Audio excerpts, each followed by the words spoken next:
ఎప్పుడైనా రాత్రిపూట ఆకాశం వైపు చూశారా? అలా చూసినప్పుడు ఆ నక్షత్రాలు, ఆ అనంతమైన చీకటి, అబ్బో! అదంతా చూస్తుంటే ఒక్కోసారనిపిస్తుంది కదా, ఇంత పెద్ద విశ్వంలో అసలు మనస్థానమేంటి అని. సరిగ్గా ఇదే ప్రశ్న గురించి ఒక పురాతన గ్రంథం ఏం చెప్తుందో ఈరోజు మనం చూద్దాం. పదండి, ఈ ఆలోచనల ప్రయాణం మొదలు పెడదాం. అవును, ఇదే మన అన్వేషణకు కేంద్రబిందువు. విశేషమేంటంటే, ఈ ప్రశ్న మనకు కొత్తేమి కాదు. వేల ఏళ్ల క్రితం ఒక రాజు కూడా ఆకాశం వైపు చూస్తూ సరిగ్గా ఇదే ప్రశ్న అడిగాడట. అతని ఆలోచనలు మనకొక అద్భుతమైన సత్యాన్ని చూపిస్తాయి. సరే, మొదట మనం దావీదు రాజు కళ్లతో చూద్దాం. ఊహించుకోండి, ఆయన అలా రాత్రిపూట ఆకాశాన్ని చూస్తూ నిలబడ్డాడు. ఆ అద్భుతమైన దృశ్యాన్ని చూసి అలా నివ్వెరపోయి చూస్తున్నాడు. ఈ మాటలు వినడానికి సింపుల్గా ఉన్నా దీని వెనకున్న భావన చాలా లోతైనది. ఇది ఊరికే రాసిన కవిత్వం కాదు.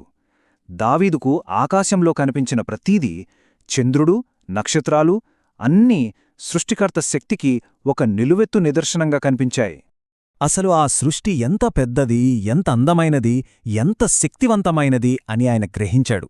ఆలోచించండి, ఆ నక్షత్రాల మధ్య దూరం, వాటి వెలుగు, అసలు లెక్కపెట్టలేనన్ని నక్షత్రాలు, ఇవన్నీ చూస్తుంటే వీటిని చేసిన ఆ దేవుడు ఇంకెంత గొప్పవాడై ఉండాలి అని ఆయనకు స్పష్టంగా అర్థమైపోయింది. అయితే ఈ అనంతమైన విశ్వం గురించి ఆలోచిస్తూనే అతని దృష్టి ఒక్కసారిగా మనిషి మీదకు మళ్ళింది. ఇక్కడే, సరిగ్గా ఈ పాయింట్ దగ్గరే ఒక చాలా ముఖ్యమైన ప్రశ్న, ఒక రకమైన ఉత్కంఠ మొదలవుతుంది. నిజానికి ఇదే ఈ మొత్తం విశ్లేషణకు గుండెలాంటిది. ఇంత పెద్ద విశ్వాన్ని తన చేతివేళ్లతో సృష్టించగల దేవుడు ఈ భూమిమీద ఉన్న ఇంత చిన్న మనిషిని ఎందుకు పట్టించుకోవాలి? అసలు ఎందుకు గుర్తుపెట్టుకోవాలి?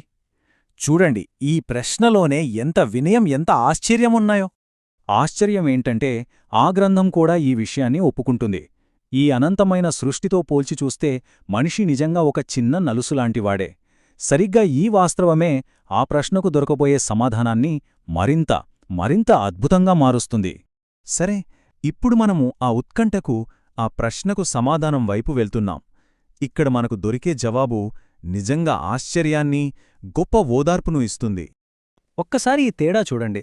ఒకవైపు ఆకాశాలను సృష్టించిన అనంతమైన శక్తి ఉన్న సృష్టికర్త, మరోవైపు భూమిమీద బతికే ఎన్నో పరిమితులున్న చిన్న మనిషి. అసలు వీళ్ళిద్దరి మధ్య ఒక సంబంధం అనేది ఎలా సాధ్యం? ఇక్కడే ఉంది ఆ అద్భుతమైన సమాధానం. ఆ గ్రంథమేం చెబుతోందంటే, సృష్టికర్త మనతో 3 రకాలుగా సంబంధం కలిగి ఉంటాడు. మొదటిది, ఆయన మనల్ని జ్ఞాపకం చేసుకుంటాడు.